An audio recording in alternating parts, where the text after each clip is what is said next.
Oluyole, and reading with me is Olukemi Ajayi. Good evening. We'll bring you News Scope, our daily news program of in-depth reports, interviews, and commentaries. First, the top news items. Retired police officers protests against poor welfare. UBEC decries state government's failure to utilize 250 billion naira intervention funds. Oyo First Lady decorated as mosquito net ambassador. At least 16 killed as Bangladesh fighter jet crashes into school. Now the news in full. Amid rain, some retired police officers today staged a protest at the entrance gate of the National Assembly in Abuja. The protesters are demanding their removal from the contributory pension scheme. The demonstrators, comprising elderly ex-police personnel, held placards and chanted solidarity songs as they stood in the rain, insisting that their welfare and dignity had been neglected for too long. Speaking during the protests, a retired Chief Superintendent of Police, CSP Mania Lawal retired, called on the government to exit police retirees from the pension scheme, which he described as exploitative and unjust. Despite the rain, the retirees stood firm, vowing not to leave until their concerns were addressed by the leadership of the National Assembly. Security operatives were seen monitoring the protests to prevent any breakdown of law and order. The Nigeria Police Force has raised the alarm over attempts by certain individuals to hijack the ongoing peaceful protest by retired police officers demanding improved retirement benefits. The protesters left the National Assembly to block the entrance gate of the force headquarters. The retirees have rejected pleas to vacate the police premises. According to a post on X, the police said the integrity of the demonstration is being threatened by elements with ulterior motives who are allegedly inciting the retirees against peaceful engagement and promoting confrontation and disorder. While acknowledging the legitimacy of the retirees' demands, the police warned against the influence of disruptive actors attempting to exploit the situation for selfish or political gain. The police said the Inspector General of Police, Agbedotun, has expressed his commitment to personally address the retired police officers currently protesting for improved retirement benefits. The Executive Secretary of the Universal Basic Education Commission, Dr. Aisha Garba, has expressed concerns that over 250 billion intervention funds disbursed to state governments are still being retained as unutilized in the coffers of the 36 states, Universal Basic Education Boards, and the Federal Capital Territory.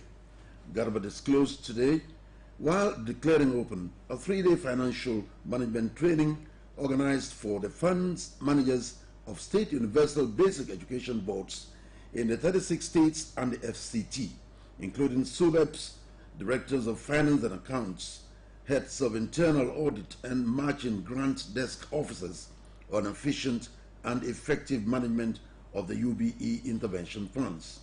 She lamented that the basic challenge is not only accessing the UBE matching grant, but also the failure of some of the state governments to properly utilize the funds for the purpose of development of infrastructure and improvement of the teaching and learning conditions in schools across the country. The UBEC boss revealed that between January and June 2025, 6 months, the sum of 92.4 billion naira, being the UBE matching grant, has been accessed by 25 states and the FCT. She further disclosed that the Commission disbursed 19 billion naira, being the 2023-2024 Teacher Professional Development Fund, to 32 states and the FCT, and 1.5 billion naira School-Based Management Committee School Improvement Program Fund to 1,147 communities in the 36 states and the FCT. The Director General of the Nigeria Center for Disease Control, NCDC, Dr. Jide Idris, has said that Nigerians are in more danger if incidents of dengue fever, yellow fever, and other outbreaks are not reported for proper diagnosis. Idris stated this today while featuring on a private television program.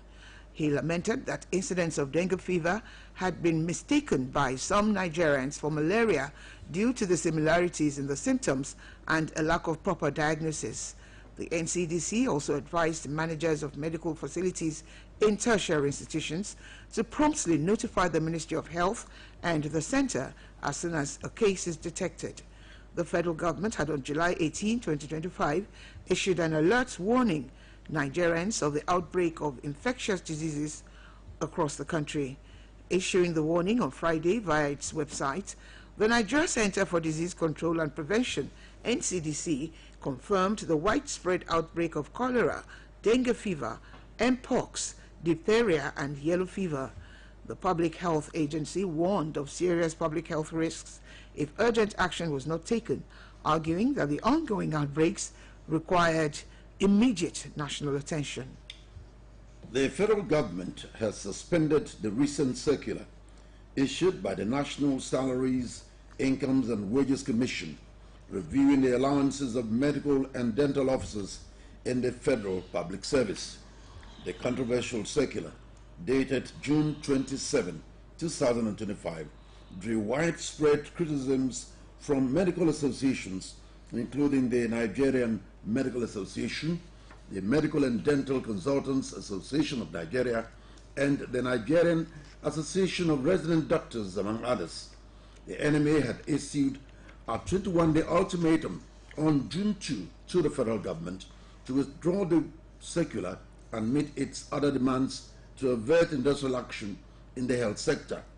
The president of the NMA, Professor Audubala, said the circular contains provisions that were not mutually agreed upon and which undermine the remuneration and welfare of medical professionals.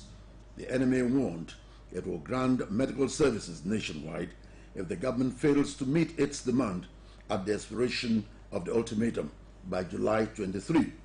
Speaking with newsmen today, the president of NARD, Dr. Tokwe Oshundara, said the circular has been abolished for further deliberations. As food insecurity deepens across northeast Nigeria, farmers in conflict-affected areas are battling hunger, displacement, and limited access to land, all while striving to feed their families and communities. This is according to a press statement by the International Committee of the Red Cross, which was made available to newsmen. The ICRC also said more than 3.7 million people in the region are currently facing food insecurity. Many of them are farmers who have lost access to their lands. The statement also said the food crisis is also fueling rising levels of malnutrition, particularly among children under 5 and pregnant or breastfeeding women. In response, the ICRC is supporting malnutrition stabilization centers and conducting community education to help families care for vulnerable children. Still, the lean season remains a painful period for many farmers who simply cannot grow enough to meet their families' needs. No law is flawless, and loopholes are inevitable. The need for time-to-time review and revision of the constitutions. This assertion was made by political analysts Oluyole Oyegoke and social commentator Dr. Bayo Lebusari during a discussion on the Patriots National Constitutional Summit on the BCS Current Affairs Breakfast Program AM 120. Our reporter, Fedora Afolagoye, monitored the program. The Patriots National Constitutional Summit brought together Nigerian stakeholders on July 16th to 17th, 2025 to discuss and reform the country's constitution, focusing on true federalism, electoral reforms, security and inclusive governance, with the goal of creating a more equitable and prosperous nation. Discussing the Patriots National Constitutional Summit on BCOS AM 120, a political analyst, Oluyole Oyegoke, described the gathering as an emergency summit designed to drive transformative reforms involving the federal government and key stakeholders. He emphasized that organizing a referendum is costly, and considering Nigeria's present financial challenges, the federal government may face difficulties in funding it adequately. The summit was an emergency one that took place, I think, 16, 17 July. And I think the Senate, the essence of the summit, when you have such summit, is to, forward necessary resolutions to the federal government, to the National Assembly, and other major stakeholders that are affected. But as at maybe July 18 or July 19, perhaps even before the resolution got to the necessary stakeholders, I suppose the National Assembly has completed the process of passing the bill into law. Also appearing on the program, social commentator Dr. Bayonle Busari noted that constitutional summits are not new, having occurred over time, including during the military regime, underscoring the long-standing need for constitutional reform. He noted that Nigerians should be more concerned about the summit's outcome and whether it will drive meaningful progress. And I think the concern arose from the fact that we feel, rightly or wrongly, that we are not where we are supposed to be. So if we accept that, we'll begin to make efforts to move towards where we think we are supposed to be. So and I think that's what informed the resolution of that gathering, to bring themselves together to see how we can right what we think is wrong. Both speakers expressed hope that the constitutional review and its outcome would yield positive changes going forward. Fedora Afalagwe, BCOS News. The chairman of the Presidential Fiscal Policy and Tax Reforms Committee, Mr. Taiwo Oyedele, has disclosed that only 3% of informal sector operators can pay taxes in Nigeria. He stated this today in Lagos at the PwC's Executive Summit on Nigeria's tax reform with the theme, The New Tax Era, What Nigeria's Tax Reform Means to Individuals and Businesses. He noted that globally, 1% pays more taxes than the bottom 99%. According to the chairman, the country's tax is now progressive and all the major taxes have become progressive. Oyedele also disclosed that the Gazette of the recently signed tax law was being printed in Lagos and the final copy of the tax would be released to the public afterwards. Recall that President Bola Tinubu signed 4 bills into law on June 26, but they would become effective on January 1, 2026. This broadcast of Newscope comes to you from the Broadcasting Corporation of Oyo State, Ibadan.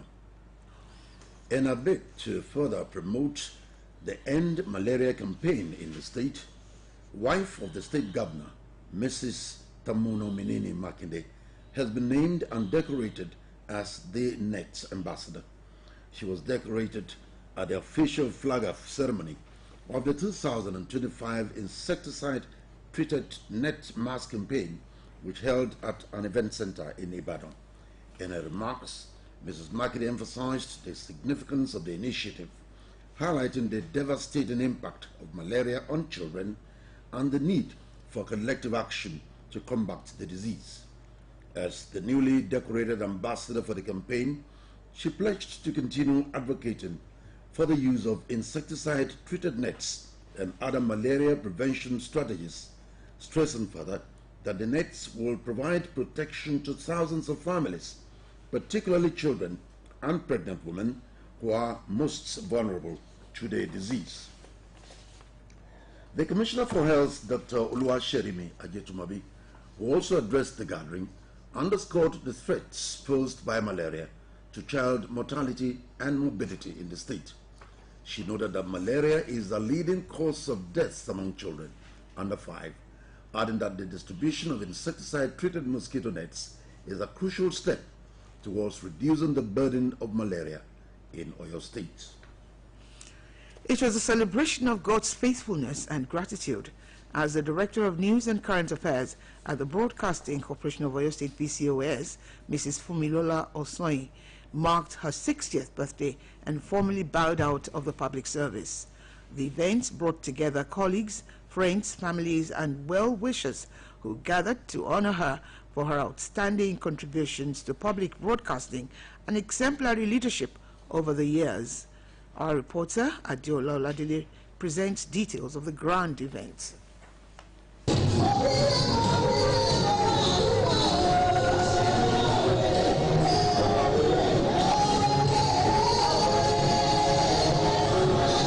The atmosphere was a beautiful blend of joy and gratitude as the outgoing Director of News and Current Affairs at the Broadcasting Corporation of Oyo State, BCOS, Mrs. Fumilola Osoyin, marked her 60th birthday with a special Thanksgiving service at Vine Branch Church, Mokola, Ibadan.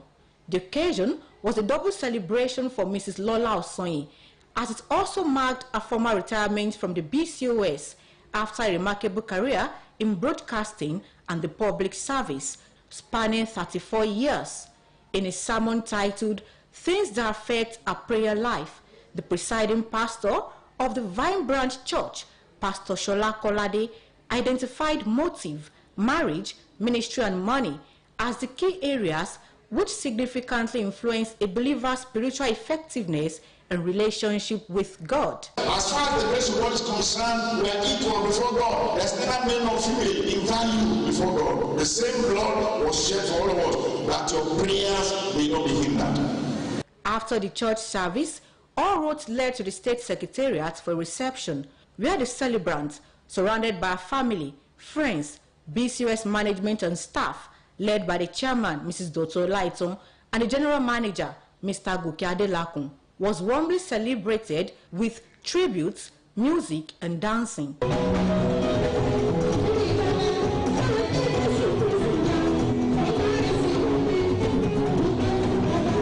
In his brief exhortation, Pastor Dr. Ajayi encouraged the celebrants to use our retirement years to deepen our relationship with God in appreciation of his faithfulness through the years. If God showed her faithfulness and mercy to sustain her to see her 60th year, that same God remains the same. He remains faithful. The celebrant's husband, Deacon Yemi Osoyin, and her children described her as a true mother, one whose humility, warmth, resilience, and commitment to both home and her career stood out. Well, it's a blessing of God for someone to have put in that number of years in government service without any blemish. She's a wife to the core, a wife that any person will pray for. The kindest, nicest woman you will ever meet.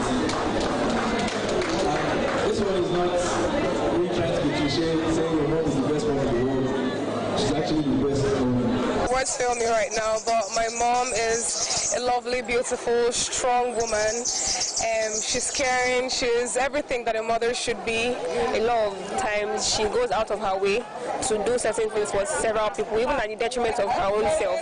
That's one thing I really admire about my mom. Her siblings and other distinguished guests who also took turns to extol her virtues described Mrs. Osoyin as an accomplished broadcaster who has paid her dues in full and still remains an inspiration to many. She's a very good family lady. To that extent, I do appreciate her. It's one of those qualities that she has that I'm here today. In their separate remarks, the chairman and the general manager of the BCOS praised Mrs. Osoyin's legacy, urging younger journalists to emulate her unwavering commitment to excellence, a graceful composure, and strong ethical standards. In further recognition of her dedication and years of meritorious service, and to further harness her unquantifiable potentials, the BCOS chairman, Mrs. Dr. Oluyole, announced the appointment of Mrs. Lola Osoyin as the Directorate Consultant to the News and Current Affairs Department of the BCOS. It's been over 30 years. I've been working with Lola Osoi, a fantastic human being. She's so kind, so gentle, and a thoroughbred professional. She's a very close friend of mine and a person that you can consider as a professional to the core. While extending her gratitude to her colleagues and family, Mrs. Osonyi described her years at the BCOS since 1991 as a mix of challenges and triumphs, but above all, a testimony of God's sustaining grace. Give glory to God for keeping me, for helping me, because it's not what one can do alone. I put my hands in his hands, and he has brought me this far. Dignitaries at the event included the Oyo State Head of Service, Mrs. Olugumiyoni, represented by the Permanent Secretary, Ministry of Women Affairs and Social Inclusion, Mrs. Mofoluwake Bitoye, Chairman of the Oyo State Civil Service Commission, Alhaji Kamorudin Aderigbe, Commissioner for Culture and Tourism, Dr. Wasiu Olatunbosun, Commissioner for Budget and Economic Planning, Professor Musiba Babatunde, the NUJ Chairman, Comrade Ademola Babalola, Ambassador Romoke Anyide, Chief Bisi Adeshola, among others. Highlights of the event included the cutting of the birthday cake, prayers for the celebrant and the family, and the presentation of gifts. Adeola Oladele, BCOS News. At least 19 people have died and 164 others were injured after a Bangladeshi Air Force training jet crashed into a school campus in the capital Dhaka. Footage in the Uttara suburb of Bangladesh showed a huge fire and thick smoke after the aircraft crashed into a two-story building. Foreign News editor Folashade Akintola compiled the details and other stories. The report is presented by Bimbo Akombi. The armed forces said in a statement on Facebook that the F-7 jet experienced a mechanical fault after taking off for a training exercise just after 1300 hours local time. The pilot was among those killed. The Air Force added, more than 50 people, including children and adults, were taken to hospital with burns. A doctor at the National Institute of Burn and Plastic Surgery said the age range for students attending the school is between 4 and 18 years old. Mohammed Yunus, the leader of Bangladesh's interim government, said necessary measures will be taken to investigate the cause of the incident and ensure all kinds of assistance. Bangladesh has announced a day of mourning on Tuesday when the national flag will be flown at half-mast across the country. 3 people have died and more than 500 others have been rescued after a ferry caught fire off the Indonesian island of Sulawesi, emergency officials said. Passengers jumped overboard the KM Barcelona 5 as it sailed from Melunguane port in Talaud Islands district towards the city of Manado, the capital of North Sulawesi province, after the fire broke out on Sunday, said the Indonesian Coast Guard. Photos and videos circulated on social media showed terrified passengers, mostly wearing life jackets, jumping into the sea as orange flames and black smoke billowed from the burning vessel. And now to end this edition of News Scoop, here again are the main points. Amid rain, some retired police officers today staged a protest at the entrance of the National Assembly in Abuja. The protesters are demanding their removal from the contributory pension scheme. The Executive Secretary of the Universal Basic Education Commission, Dr. Aisha Garba, has expressed concerns that over 250 billion naira intervention funds disbursed to state governments are still being retained as unutilized in the coffers of the 36 states' Universal Basic Education Boards and the Federal Capital Territory. In a bid to further promote the End Malaria campaign in Oyo State, wife of the state governor, Mrs. Tamuno Menini Makinde, has been named and decorated the next ambassador of Oyo State. And at least 19 people have died and 164 others injured after a Bangladeshi Air Force training jet crashed into a school campus in the capital, Dhaka.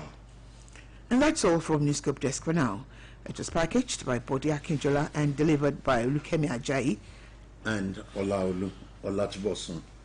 Thanks for joining us, and don't forget to stay tuned to the Yoruba version coming up at 8 o'clock later this evening. Good evening.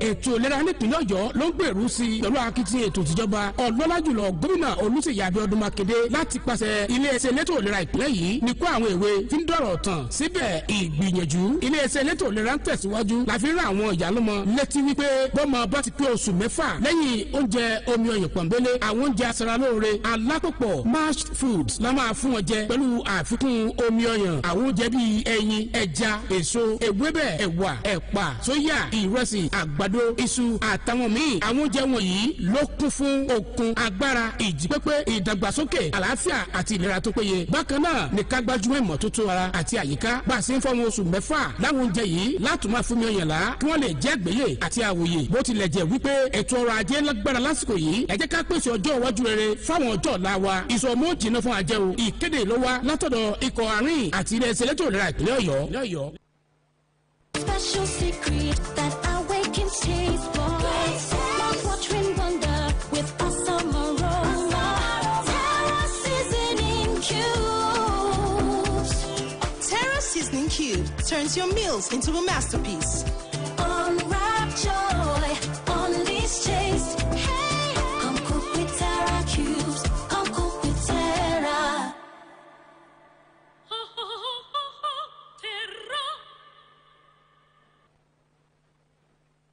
Good tasty food is worth living for. Worried about your oil every time you enjoy your favorite meal? Introducing Golden Terra Smart Balance Oil. Smart Balance Rice Bran Oil is rich in gamma oryzanol. Several studies suggest that gamma oryzanol may contribute to the reduction of bad cholesterol. Golden Terra Smart Balance Oil. Good food, no worries.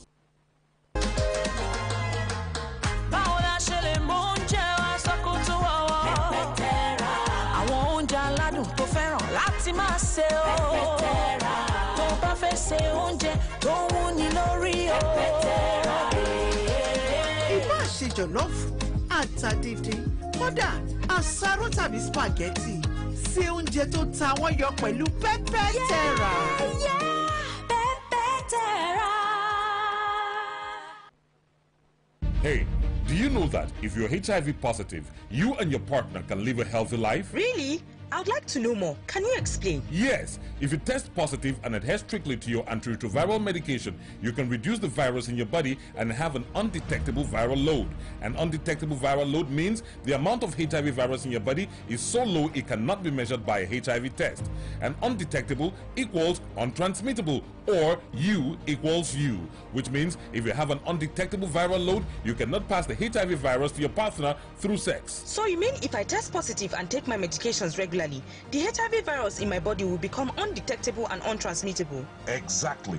That is why it is important to get tested and know your HIV status. And if you test positive, take your medications daily as prescribed. That's great news. Everyone should know about the importance of getting tested and taking their medications every day if they test positive. This message is brought to you by the Federal Ministry of Health in partnership with Nigeria and the American people through PEPFAR. 98.5 FM. Oh yeah. 98.5 FM. This is the place to be. With the radio experience. If you're looking for the best in news, sports and entertainment, we got everything you need and so much more. Yeah. 98.5 FM. Oluyole. 98.5 FM. Hear me now. To your dial Well, to the number one station. Native and quality information. Lighting up your day in so many ways. Tune to 98.5. Oluyole 98.5 FM. 98.5 FM. Oluyole 98.5 FM. 98.5 FM.